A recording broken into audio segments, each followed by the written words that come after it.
मैं हानिया के गांव पहुंचा तो दिल में शर्मिंदगी का बोझ लिए उसे तलाश करने लगा। मैं सोच रहा था क्या हानिया अब भी मुझे माफ़ कर देगी। जो कुछ मैंने उसके साथ किया था, क्या वो माफ़ी के लायक था भी या नहीं? क्या मेरे लिए उसकी मोहब्बत अब भी बाकी थी? मैं जिस भी गली से गुजरा उस जगह पर हर मंजर मुझे अतीत की यादों में खींच कर ले जाता। जैसे जैसे मैं हानिया के घर की तरफ कदम बढ़ा रहा था, मेरे कदम मन मन भर के भारी हो रहे थे। दिल शर्मिंदगी से भरा हुआ था। मुझे कुछ समझ नहीं आ रहा था कि मैं हानिया का सामना किस तरह करूंगा। हम दोनों ने बहुत लंबा समय एक दूसरे के साथ गुजारा था, अपना हर दुख दर्द बांटा था और कुछ ऐसे हसीन पल भी थे जो हमने एक दूसरे की संगत में गुजारे थे। वो खूबसूरत पल याद आते ही मेरा दिल एक पल को धड़क उठा था। वो पल मेरी जिंदगी की कुल जमा पूंजी थे। मुझे वो रात याद आई जब मैंने हानिया का डरा सहमा वजूद अपनी बाहों में समेटा था। वो कितना कसमसाई थी, लेकिन उसे मेरे ऊपर भरोसा था कि मैं उसका साथ छोड़कर नहीं जाऊंगा, और उसने अपना आप मेरे हवाले कर दिया था और मैं उसके वजूद में खोता चला गया था। उसके बदन की नरमी को महसूस करने लगा था और वो पल मेरी ज़िंदगी के सबसे खूबसूरत पल साबित हुए थे। और जब जज्बातों का तूफान थमा था तो वो मेरे कंधे पर सर रखकर रो पड़ी थी। अरसलान, जो कुछ हुआ वो नहीं होना चाहिए था। और मैंने उसके आंसू बड़े ही प्यार से पोंछते हुए उसे यकीन दिलाया था।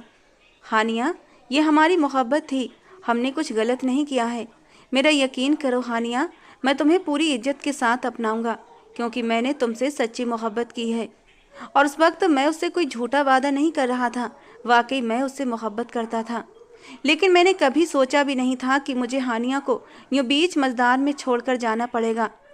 मगर मैंने उसको बीच रास्ते में छोड़कर अच्छा नहीं किया था। इसी उलझन में मेरे कदम हानिया के दरवाजे पर जाकर रुक गए थे। मैंने बंद दरवाजे को देखकर सोचा था कि मैं हानिया को क्या जवाब दूंगा। इन्हीं सोचों में मैंने उसके घर का दरवाज़ा खटखटाया। कुछ ही देर के बाद दरवाज़ा एक बूढ़ी औरत ने खोला था, जो हानिया की माँ थी। मुझे देखकर उसकी आंखों में हैरत और गुस्सा उमड़ आया था। वो खामोशी से मुझे सर से पांव तक देखने लगी। मेरे पहले की और अब के होलिये में काफ़ी फ़र्क था। तभी तो वो हैरानगी से मुझे देख रही थी और मैं शर्मिंदगी से नज़रें झुकाए खड़ा था। उनकी नज़रों में मेरे लिए अनगिनत सवाल थे, मगर फिर भी वो खामोश नज़रों से मुझे देख रही थीं। तब मैंने हिचकिचाते हुए उनको सलाम किया और उनसे सवाल किया, क्या हानिया घर पर है? उन्होंने तेज नज़रों से मुझे घूरा और कहने लगी, तुम्हें हानिया याद भी है? इतना लंबा समय तुमने पलट कर उसकी खबर तक न ली, तो अब क्या लेने आए हो? क्या तुम्हें एहसास भी है तुमने मेरी बेटी के साथ क्या किया है? तुमने उसे कितना दुख दिया है। तुम्हारी बेवफाई ने मेरी बेटी की ज़िंदगी बर्बाद कर दी है, और वो अब भी तुम्हारे इंतज़ार में है। लेकिन वो हानिया जो तुम्हें चाहती थी, तुम्हारा इंतज़ार करती थी, अब वो जिंदा नहीं रही। बल्कि मेरा नाम अरसलान अहमद है, मेरा संबंध दिल्ली से है। हम 3 बहन भाई हैं। मैं सबसे बड़ा और मुझसे छोटी 2 बहनें, रुबीना और नरगिस। पापा के साथ एक छोटे से घर में रहते थे। पापा एक सरकारी नौकर थे। पापा की आमदनी से घर का गुजारा मुश्किल से होता था। मैंने जब से होश संभाला था, पापा को हमेशा मेहनत करते ही देखा था और अम्मा को हमेशा बचत करते। अम्मा की कोशिश होती वो जहाँ से मुमकिन हो सकता वहाँ से बचत करके उन पैसों को कहीं और ज़रूरत पड़ने पर इस्तेमाल करती। मुझे हमेशा अम्मा की आदत खलती थी कि आखिर वो ऐसा क्यों करती हैं। और जब जरा होश संभाला तब जाकर समझ आया कि घर के हालात इतने अच्छे नहीं थे जितने हम बहन भाइयों की ख्वाहिशें थीं। इसलिए तो अम्मा बचत कर करके हमारी ज़रूरतों का ख्याल रखती थीं। और तब मैंने ठान लिया था कि मैं पढ़ लिख कर अपने माँ बाप का सहारा बनूंगा, ताकि अम्मा को हर तरफ से बचत करने की ज़रूरत न पड़े और उनको कहीं पर पैसे खर्च करने से पहले इतना सोच विचार करना न पड़े। मैंने अम्मा की कुर्बानी और पापा की मेहनत से एक सबक सीखा था और ख़ुद से वादा किया था कि मैं अपनी पढ़ाई के जरिए अपने माँ बाप और अपनी बहनों की ज़िंदगी बेहतर बनाऊंगा। मैं सुबह को स्कूल जाता, शाम को पापा की मदद के लिए छोटे मोटे काम करना शुरू कर चुका था और फिर धीरे धीरे ये मेरा रोज़ का रूटीन बन गया था। मेरे दिल में हमेशा ये ख्वाहिश रही थी कि मैं ऐसा कुछ करूं जिससे घर के हालात थोड़े से सुधर सकें और मेरी माँ के चेहरे पर खुशियों के रंग बिखर सके। 10वीं के बाद मैं और पढ़ाई करने के लिए एक स्कॉलरशिप के लिए अप्लाई कर दिया था और अपनी मेहनत के बलबूते पर स्कॉलरशिप हासिल करने में कामयाब भी हो गया था। मेरा सपना था मैं इंजीनियर बनता, इसलिए कॉलेज के दौरान भी मैं दिन रात लगातार मेहनत करता रहा।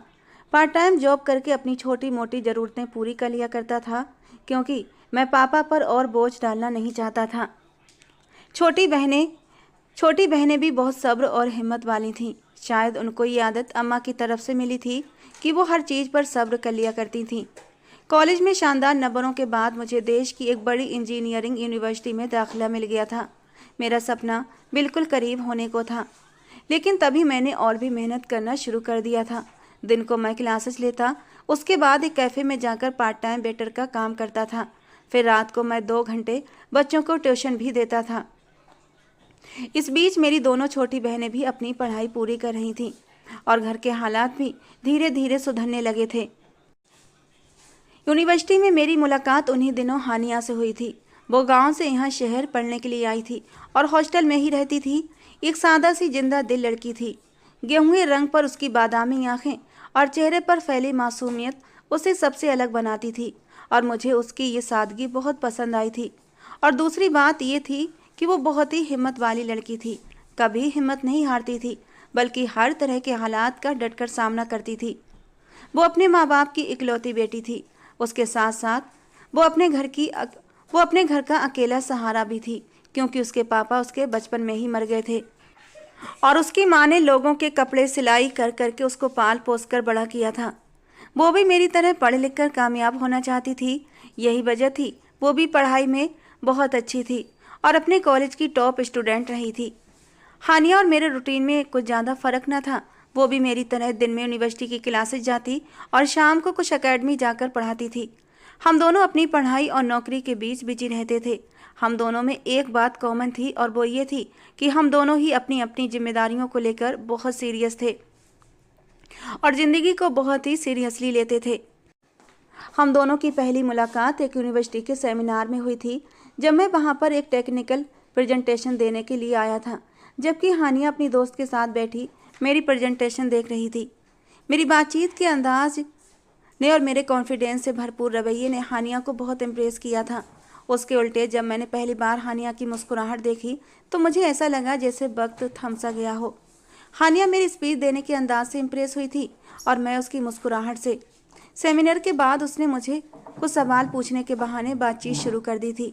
मुझे भी ये जानकर बहुत खुशी हुई थी कि वो मेरे बोलने के अंदाज से इम्प्रेस हुई थी। मैंने हानिया के सारे सवालों के जवाब दिए थे और फिर हमारी ये बातचीत धीरे धीरे दोस्ती में बदलती चली गई थी। हम अक्सर सोशल मीडिया पर एक दूसरे से कांटेक्ट में रहते थे और अलग अलग टॉपिक पर बातचीत करते रहते। कुछ महीनों के अंदर मेरी और हानिया की दोस्ती गहरी से गहरी होती चली गई। हम दोनों अक्सर किताबों, फिल्मों और ज़िंदगी के फ़लसफ़े पर बातें करने लगे थे। मैं तो आमतौर पर सावधान रहता था, लेकिन फिर भी न जाने क्यों जब भी हानिया मेरे सामने आती तो दिल चाहता कि मैं अपना दिल खोलकर उसके सामने रख दूं और उसे अपने दिल की हर बात बताऊं। धीरे धीरे मैं हानिया के साथ अपने दिल की बातें शेयर भी करने लगा था और दूसरी तरफ हानिया ने भी शायद महसूस कर लिया था कि मेरी मौजूदगी उसकी ज़िंदगी को एक नए रंग में रंग देती है। इसलिए हम दोनों ज़्यादातर वक्त एक दूसरे के साथ ही गुजारने लगे थे। एक दिन हानिया मुझे कहने लगी, अरसलान, तुम्हारी बातें हमेशा मुझे हिम्मत देती हैं। मैंने भी मुस्कुराते हुए उसको कह दिया कि तुम्हारी बातें भी जैसे मेरी ज़िंदगी को आसान बना देती हैं। कुछ पल के लिए ही सही, जब भी तुम मेरे साथ होती हो मेरी ज़िंदगी में खुशियों के रंग बिखर जाते हैं। और मेरी बात सुनकर उसके चेहरे पर एक चमक आ गई थी। अब वो अक्सर मुझसे कहती थी, तुमसे दोस्ती के बाद मैं बहुत खुश रहने लगी हूँ। पहले मुझे लगता था शायद मेरी ज़िंदगी का सिर्फ एक ही मकसद है और वो है कामयाब होना। मैं तो बस हमेशा अपने हालात के बारे में सोचा करती थी और परेशान होती रहती थी। मगर जब से तुमसे दोस्ती हुई है मैं अपने लिए भी वक्त निकालने लगी हूँ और मेरी माँ भी मेरे इस बदलाव पर बहुत खुश हैं। मैं हमेशा उसको तसल्ली दिया करता था कि हालात एक जैसे नहीं रहते बल्कि बदल जाया करते हैं, तो परेशान होने से कुछ भी नहीं होगा। इसलिए अपनी ज़िंदगी को भरपूर तरीके से जीना चाहिए। वक्त के साथ साथ हम दोनों को यह एहसास होने लगा था हमारा रिश्ता सिर्फ दोस्ती से कहीं ज़्यादा गहरा हो चुका है। एक शाम हम दोनों एक कैफ़े में बैठे थे। काफ़ी देर तक हम दोनों खामोशी से कॉफ़ी पीते रहे। हमारी खामोशी में भी कुछ ऐसी बात थी जो हम दोनों ही महसूस कर रहे थे। और उस दिन मैंने पहली बार हानिया से खुलकर मोहब्बत का इजहार कर दिया और उससे कह दिया कि हानिया, मुझे लगता है तुम्हारे बगैर मेरी ज़िंदगी अधूरी है। हानिया कुछ पल मुझे हैरत से देखती रही और फिर कहने लगी, मैं भी यही सोचती हूँ अरसलान, मुझे भी लगता है कि मैं तुम्हारे बगैर अधूरी हूँ। अगर तुम मुझे आगे बढ़ने की हिम्मत न देते तो शायद मैं अपनी ज़िंदगी से नाउम्मीद हो जाती। मैंने तो अपनी माँ के पूछने पर तुम्हारे बारे में माँ को सब कुछ बता भी दिया है और मेरी माँ को मेरी पसंद पर कोई एतराज़ भी नहीं है। और उसकी बात सुनकर मैं खुश हुआ था कि हमारे रास्ते के बीच अब कोई अड़चन भी नहीं थी। और वो पल तो जैसे कुछ देर के लिए थम सा गया था। वो समय हम दोनों के लिए फैसले का समय था। हम दोनों की दोस्ती तो बहुत थी, लेकिन उस दिन ही हम दोनों ने एक दूसरे से अपने अपने जज्बातों का खुलकर इजहार भी कर दिया था। और तभी हमने एक दूसरे के लिए अपनी मोहब्बत का इजहार करके अपनी आने वाली ज़िंदगी के लिए सपने सजाने भी शुरू कर दिए थे। मैं हमेशा उसकी हर हाल में मदद किया करता था। उसके घर के हालात तो मेरी सोच से भी ज़्यादा ख़राब थे, मगर मैं हर तरीके से उसका साथ देने की कोशिश करता, क्योंकि मैं उससे सच्ची मोहब्बत करने लगा था। हनी अक्सर मेरे सामने शर्मिंदा होती कि मैं उसके लिए इतना करता था, मगर मुझे उसकी आंखों में आंसू देखे नहीं जाते थे।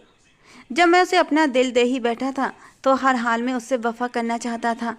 वो भी तो मुझे अपनी हर बात शेयर करने लगी थी। हम दोनों एक दूसरे से बहुत ज़्यादा मोहब्बत करने लगे थे, लेकिन मैंने शुरू से ही हानिया पर यह बात साफ कर दी थी कि मैं अपनी ज़िंदगी के उसूलों पर समझौता बिल्कुल भी नहीं करूँगा और मैं अपने पैरों पर खड़ा होने के बाद सबसे पहले अपनी बहनों के फ़र्ज से फ्री होऊंगा, क्योंकि पापा ने तो सारी ज़िंदगी मेहनत करने में ही गुजार दी है और मैं अब उनको आराम देना चाहता हूँ। बहनों के फ़र्ज को पूरा करने के बाद ही मैं अपनी शादी के बारे में सोचूंगा। हानिया भी मेरी इस बात से सहमत थी। वो भी जानती थी मैं पहले अपनी बहनों की ही शादी करूँगा, उसके बाद ही अपने बारे में कोई फ़ैसला लूँगा। इसलिए उसने भी मेरे इस फैसले को समझा और मेरा साथ देने का वादा किया था। हमारे बीच ये वादा न सिर्फ मोहब्बत का था, बल्कि एक दूसरे के ख्वाबों को पूरा करने का इरादा भी रखता था। मेरी माँ ने मेरी परवरिश बहुत अच्छे से की थी। उन्होंने मुझे अच्छे बुरे की तमीज़ सिखाई थी। ये भी सिखाया था ज़िंदगी में कभी किसी दूसरे के ऊपर निर्भर मत रहना। और इसीलिए मैं चाहता था जब मैं शादी करूं तो मेरे पास इतनी जमा पूंजी हो कि मैं अपनी बीवी को खुशहाल ज़िंदगी दे सकूं। और हानिया मुझे अच्छे से समझती थी और उसने कभी मेरे फैसले को चैलेंज नहीं किया था, बल्कि हमेशा मुझे हौसला दिया था कि मैं अपने सपने पूरे करूं। एक शाम हम दोनों एक पार्क में बैठे बातें कर रहे थे। मुझे याद है पेड़ों के पत्तों की सरसराहट और शाम की ठंडी हवाओं के बीच मैंने बहुत प्यार से हानिया की तरफ देखा था। जब उसने मेरी तरफ सवालिया नज़रों से देखा, वो जान गई थी कि मैं उसे कुछ कहना चाहता हूँ। हानिया ने मुस्कुराते हुए मेरी तरफ देखा और कहने लगी, अरसलान बोलो, कुछ कहना चाहते हो? मैं गहरी सांस लेकर उसका हाथ अपने हाथों में थाम चुका था और मैंने बहुत ही प्यार से कहा, हानिया मैं तुमसे बेहद मोहब्बत करता हूँ। उसने मेरे हाथ पर अपना दूसरा हाथ रखा था। जानती हूँ अरसलान, तुम्हें कहने की ज़रूरत नहीं है। मैंने एक गहरा सांस लिया था और आगे बोला, और मैं अपनी ज़िंदगी तुम्हारे साथ गुजारना भी चाहता हूँ, लेकिन उससे पहले मैं चाहता हूँ कि मैं अपने पैरों पर खड़ा हो जाऊँ। मैं तुम्हें एक खुशहाल ज़िंदगी देना चाहता हूँ। हानिया ने कुछ पलों के लिए मेरी आंखों में झांका और फिर कहने लगी, अरसलान मैं भी तुमसे सच्ची मोहब्बत करती हूँ और मैं तुम्हारी सोच को समझती हूँ। मैं वादा करती हूँ तुम्हारे ख्वाबों को पूरा होने में तुम्हारा साथ ज़रूर दूंगी। मुझे यकीन है तुम अपनी मेहनत से अपनी मंजिल पा लोगे। कहते कहते उसने अपना सर मेरे कंधे पर टिका दिया था। मैं जानता था कि वो वैसे ही मेरी दीवानी है जैसा मैं उसका दीवाना था। पहली बार मैंने हानिया को अपने बाहों के घेरे में समेटा था। मेरी बाहों का स्पर्श महसूस करके हानिया कुछ देर के लिए कसमसाई थी, लेकिन उसने खुद को मेरी बाहों में ढीला छोड़ दिया था। उस पल मैंने हानिया को अपने साथ लगाकर उसकी खुशबू को अपने अंदर उतारा था। काफ़ी देर तक मैं उस पार्क में बेंच पर बैठा हानिया के साथ बैठा रहा। जी चाह रहा था ये पल यहीं थम जाए, लेकिन एक दूसरे से दूर तो जाना ही था। मैंने तय कर लिया था मैं जल्द से जल्द अपने सपने को पूरा करूंगा और हानिया को हमेशा हमेशा के लिए अपनी ज़िंदगी में शामिल कर लूँगा। मैं सुबह से शाम तक कड़ी मेहनत करता, अपनी पढ़ाई पूरी होने के साथ साथ एक अच्छी नौकरी की तलाश में भी रहता, और हानिया ने इस बीच मेरा बहुत साथ दिया था। वो मुझे हौसला देती, मेरी छोटी छोटी कामयाबियों पर खुश होती। और वो रात मैं कैसे भूल सकता हूँ जब मैं हानिया को उसकी एकेडमी से लेकर उसे हॉस्टल छोड़ने जा रहा था। लेकिन रास्ते में ही तेज बारिश होने लगी थी। कुछ देर तक हम यूं ही भीगते हुए मोटरसाइकिल पर सफ़र तय करते रहे। लेकिन वो जनवरी महीने की बारिश थी। हम दोनों ही भीग चुके थे और ठंड के मारे बुरी तरह कांप रहे थे। और तब हानिया ने रुकने के लिए कहा था। हम रुककर एक पेड़ के नीचे खड़े हो गए थे, लेकिन भीगने की वजह से हम दोनों ही ठंड के मारे कांप रहे थे। पास ही एक टूटा फूटा कॉटेज था। हम उसके अंदर चले गए। शायद वहाँ कोई रहता था, लेकिन अभी फ़िलहाल खाली पड़ा था। मैं और हानिया ने भीगे कपड़े उतार कर कॉटेज में मौजूद कपड़े पहन लिए थे। अब हमारी ठंड काफ़ी हद तक कम हो गई थी कि उसी वक्त लाइट चली गई थी और बादलों की तेज गड़गड़ाहट हुई थी। हानिया डर के मारे मेरी बाहों में लिपट गई थी और ये वो पल थे कि मैं खुद पर काबू ना पा सका।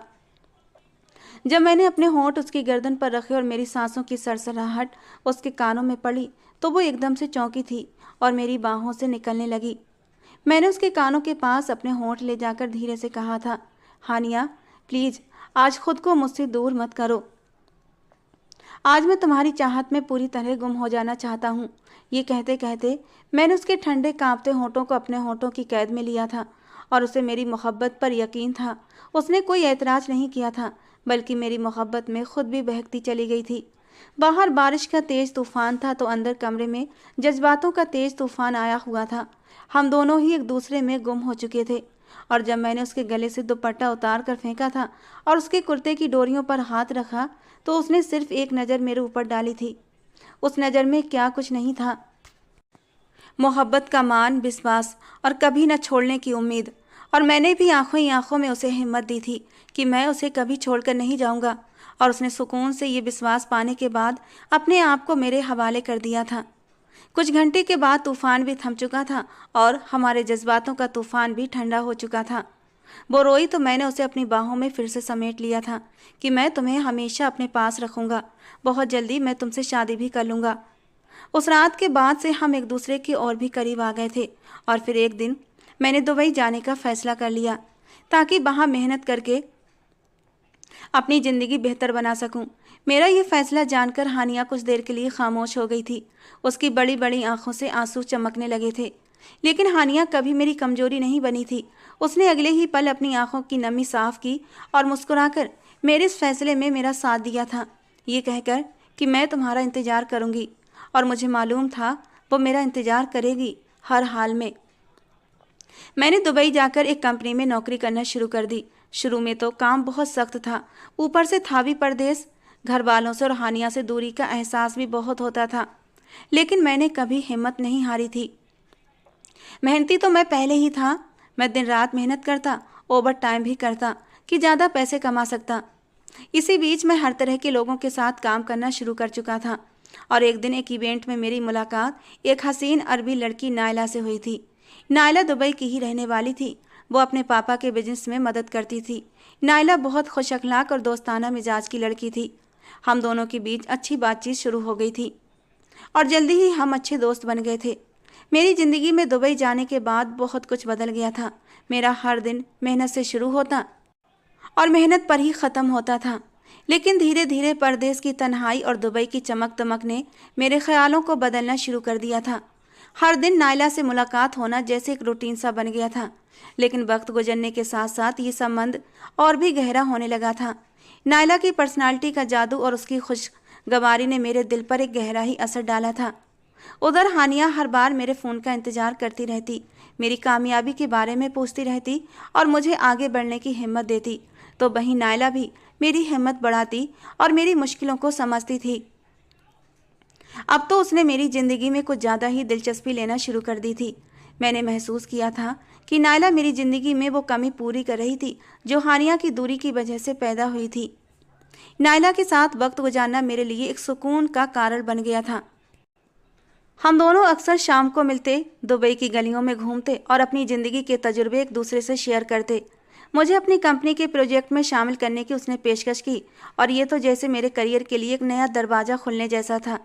मैंने धीरे धीरे महसूस किया था कि मेरी ज़िंदगी में नायला की अहमियत बढ़ती ही जा रही थी।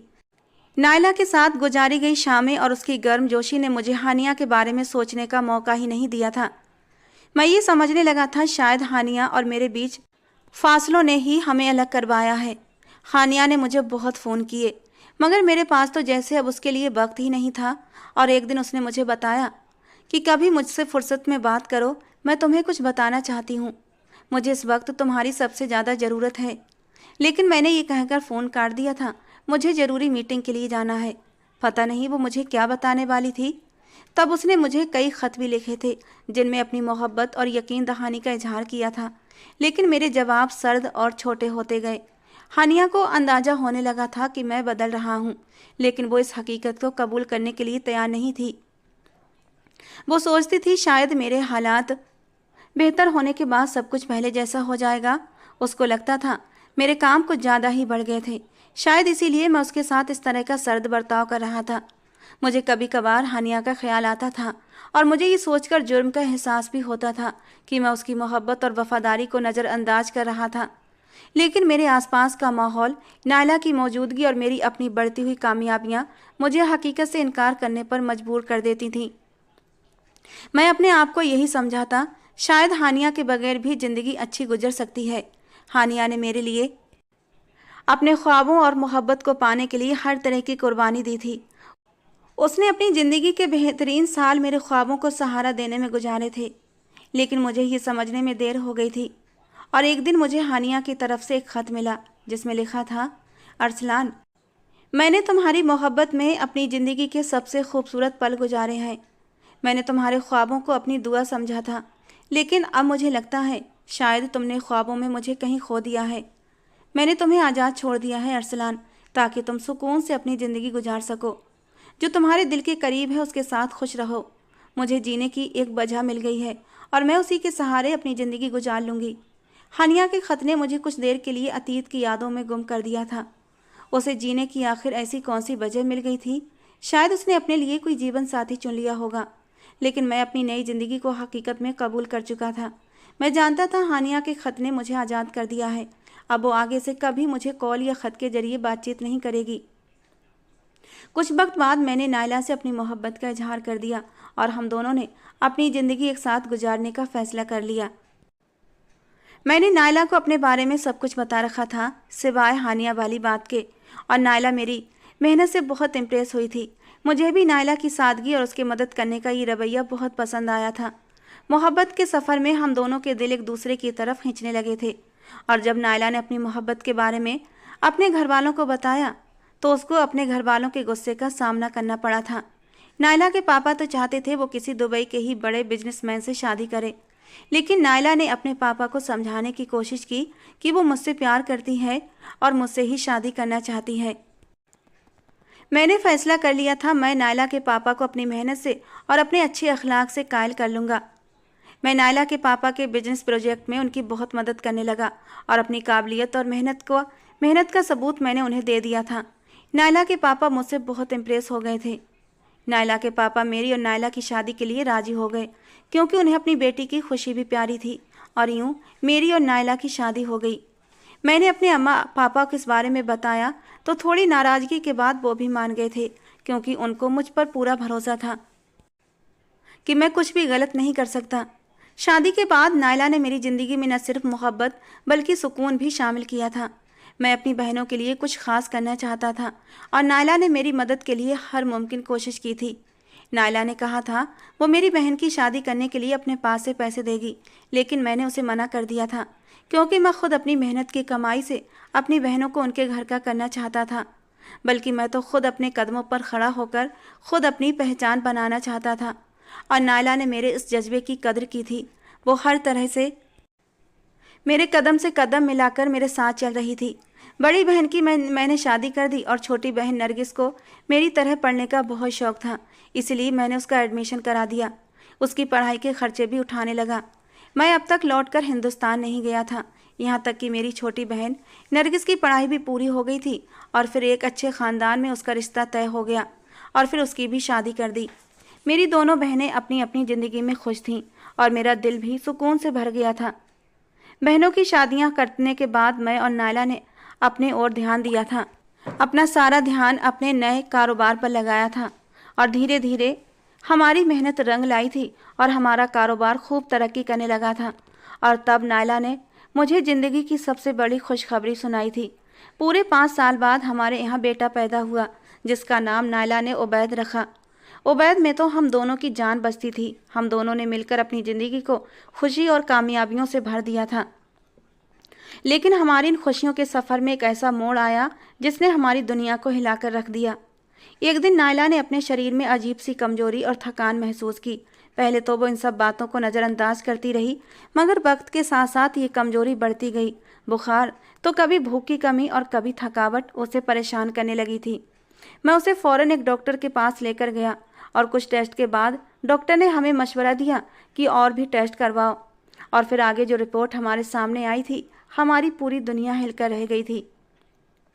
नायला को आखिरी स्टेज का कैंसर था और ये खबर बिजली बनकर हमारे ऊपर गिरी थी। ये जानकर नायला की बीमारी बहुत ख़तरनाक है, मैं हर मुमकिन इलाज करवाने का फ़ैसला कर चुका था। नायला ने अपनी बीमारी को सब्र और हौसले से कबूल किया था, मगर मैं अंदर से टूट चुका था। दुबई के सबसे अच्छे अस्पताल में मैंने नायला का इलाज शुरू करवाया था। कीमोथेरेपी, दवाएं और डॉक्टर के मशवरे सब कुछ आजमाया, लेकिन बीमारी दिन ब दिन बढ़ती गई। नायला ने इस मुश्किल वक्त में भी अपनी मोहब्बत और अपनी हिम्मत से मेरे हौसले को बढ़ाया था। वो कहती, हमारी मोहब्बत ने जो ख्वाब देखे हैं तुम्हें उन सबको पूरा करना है। मेरी बीमारी तुम्हें कमज़ोर नहीं बना सकती। उसके शब्द मेरे लिए रोशनी का मीनार थे, लेकिन हकीकत तो ये थी कि उसकी हालत अब दिन ब दिन ख़राब हो रही थी। और एक दिन वो अस्पताल के बिस्तर पर लेटी हुई थी और मैं उसके पास बैठा हुआ था और मेरे हाथों में उसका हाथ था। वो मुझसे कहने लगी, तुमने मेरी ज़िंदगी को मोहब्बत और खुशियों से भर दिया। मेरी दुआ है तुम हमेशा खुश रहो।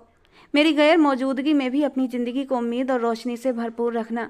मुझे याद करके कभी दुखी मत होना, कभी आंसू मत बहाना, वरना मेरी रूह हमेशा दुखी रहेगी। ये उसके आखिरी शब्द थे और कुछ पलों बाद नायला हमेशा के लिए खामोश हो गई थी और मेरी दुनिया अंधेरों में डूब गई। नायला के बगैर ज़िंदगी गुजारना अब मेरे लिए आसान नहीं था, लेकिन मुझे उबैद के लिए जीना था, क्योंकि नायला को उबैद से बेहद मोहब्बत थी और मुझे उबैद में नायला की झलक नज़र आती थी। लेकिन मेरे दिल में एक उदासी हमेशा रहती थी, जो वक्त के साथ साथ और भी गहरी होती गई। दुबई की चमकती रोशनियों में उबैद की मासूमियत और मेरा सपना कहीं खोने लगे थे। और एक दिन उबैद मुझसे पूछने लगा, पापा मम्मा कहाँ है? क्या वो हमें देख सकती हैं? ये सवाल मेरे दिल को चीर गया था। नन्हा सा 4 साल का उबैद अपनी माँ के बारे में सवाल कर रहा था और तब मुझे पहली बार एहसास हुआ उबैद को एक माँ के प्यार की ज़रूरत है। अकेले रहकर हीन भावना का वो शिकार हो जाएगा, उसकी पर्सनैलिटी डेवलप नहीं हो पाएगी। और फिर मैंने फैसला किया कि मैं हिंदुस्तान वापस आऊँगा, जहाँ मेरा अपना बचपन गुजरा था। हिंदुस्तान की वापसी के ख्याल पर हानिया की याद भी मेरे दिमाग के किसी कोने में उभरी थी, जो मेरी पहली मोहब्बत थी। हानिया की मोहब्बत मासूम और बेलौस थी, लेकिन वक्त और हालात ने हम दोनों को जुदा कर दिया था। हानिया की याद मेरे दिल में एक उम्मीद की किरण रोशन कर रही थी, लेकिन उस उम्मीद के साथ एक डर भी था। क्या हानिया अब भी उसी तरह होगी? क्या उसके दिल में मेरे लिए कोई जगह होगी? हिंदुस्तान पहुंचने के बाद मैंने बहुत बार कोशिश की कि हानिया से मिल सकूं, लेकिन हर बार शर्मिंदा होकर मैं रुक जाता था। और एक दिन मुझे मालूम हुआ हानिया अब भी उसी घर में रहती है और एक स्कूल में बच्चों को पढ़ाती है। हानिया का जिक्र सुनकर मेरे दिल में अतीत की यादें जाग उठी थी। मैंने फैसला किया, मैं हानिया से मिलूंगा, उससे माफ़ी मांगूंगा। मैं हानिया को देखने के लिए स्कूल गया। हानिया पहले से बहुत बदल चुकी थी, लेकिन उसकी आंखों में अब भी पहले जैसी ही मासूमियत थी। इन 10 सालों ने उसे पहले से थोड़ा मैच्योर बना दिया था, लेकिन उसकी खूबसूरती और मासूमियत में कोई कमी नहीं आई थी। हानिया ने मुझे देखकर हैरत और खुशी का इजहार किया था।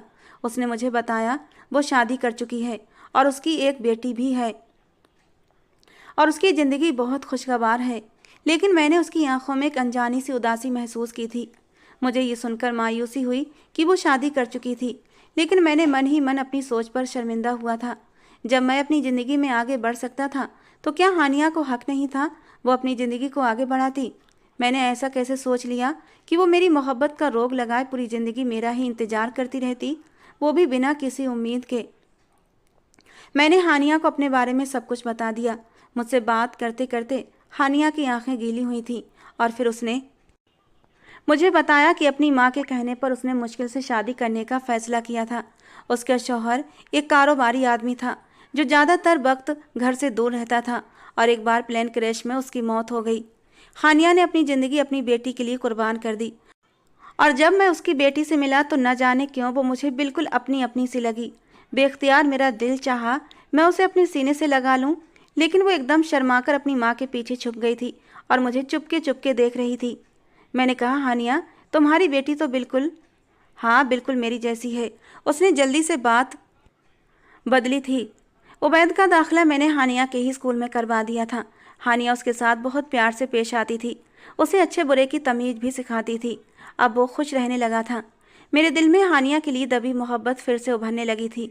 मैं कोशिश करता था हानिया का दिल खुद के लिए नरम कर सकूं, लेकिन मैंने जो कुछ उसके साथ किया था वो इतनी आसानी से भूलने वाली तो नहीं थी। मेरी बातें सुनकर अक्सर हानिया की आंखों में आंसू आ जाते, लेकिन वो बहुत ही हिम्मत से बोलती, अरसलान, मोहब्बत कुर्बानी मांगती है, खुदगर्जी नहीं। तुमने अपनी खुशी के लिए मुझे भुला दिया था। अब मैंने अपनी ज़िंदगी का मकसद बना दिया है कि सिर्फ अपनी बेटी के लिए ही जीना है और जो मेरे सहारे है। मैं बहुत कोशिश करता कि हानिया मुझे माफ़ कर दे, लेकिन हानिया के दिल का जख्म इतना गहरा था कि मैं उस पर मरहम नहीं रख पाया। मैंने फैसला किया मैं हानिया के फैसले का एहतराम करूंगा। मैं उसके करीब रहकर उसकी मदद करना चाहता था। मैंने उसे गांव में हानिया के पास रहना शुरू कर दिया, क्योंकि मैं गांव में एक नई ज़िंदगी शुरू करने का फैसला कर चुका था। मैं जानता था हानिया के दिल में दोबारा जगह बनाना आसान नहीं होगा, लेकिन मैंने इरादा कर लिया था। मैं अपनी ज़िंदगी इसी पश्चाताप में गुजार दूंगा। मैं हानिया की मदद के लिए स्कूल में काम करना शुरू कर दिया। मैं बच्चों को पढ़ाने में हानिया का हाथ बटाता और स्कूल की देखभाल में उसकी मदद करता। हानिया शुरू में मेरी मदद कबूल करने से इनकार कर रही थी, लेकिन गांव के लोगों और बच्चों की बेहतरी के लिए वो मजबूर हो गई। मैं दिन रात मेहनत करके स्कूल को बेहतरीन बनाने की कोशिश कर रहा था।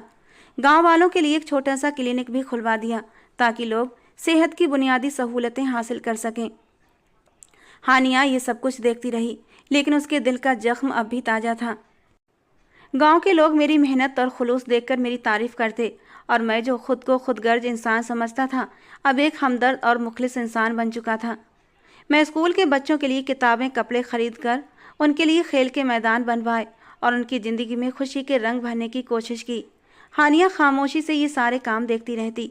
उसको यकीन नहीं आता था क्या मैं वाकई बदल चुका था। एक दिन मैं किसी काम के सिलसिले में हानिया के घर गया था।